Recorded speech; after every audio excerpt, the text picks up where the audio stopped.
থেকে আল্লাহর কাছে পানাহ চাইতেন। তিনি বলতেন, আল্লাহুম্মা ইন্নী আউযু বিকা মিনাল ফাকরি ওয়াল কিল্লাতি ওয়াদ-দিল্লাহ। ও আল্লাহ, I seek refuge with you from poverty, from insufficiency and humiliation. ও আল্লাহ, আমি তোমার কাছে দারিদ্রতা থেকে পানাহ চাই। ও আল্লাহ, আমি তোমার কাছে স্বল্পতা থেকে পানাহ চাই। ও আল্লাহ, আমি তোমার কাছে লাঞ্ছনা থেকে পানাহ চাই। পড়েন আমিন। এই দোয়াটা বেশি বেশি পড়বেন। আল্লাহুম্মা ইন্নী আউযু বিকা মিনাল ফাকরি ওয়াল কিল্লাতি ওয়াদ-দিল্লাহ। হে আল্লাহ, আমি দারিদ্রতা থেকে পানাহ চাই। আল্লাহ, স্বল্পতা থেকে পানাহ চাই। আল্লাহ, লাঞ্ছনা থেকে পানাহ চাই। সবাই পড়ুন আমিন। বিষ্ণু ইসা ইসলাম যে দোয়াগুলো শিখিয়েছেন এগুলো হচ্ছে very precise in wording but comprehensive in meaning. শব্দে খুব ছোট, কিন্তু অর্থ মানুষের হৃদয়ে এটার আবেদন অনেক ব্যাপক, অনেক বেশি।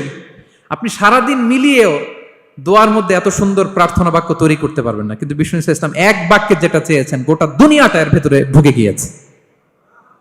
আল্লাহুম্মা ইন্নী আউযু বিকা মিনাল ফাকরি ওয়াল কিল্লাতি ওয়াদ-দিল্লাহ। আল্লাহ, দারিদ্রতা থেকে পানাহ চাই।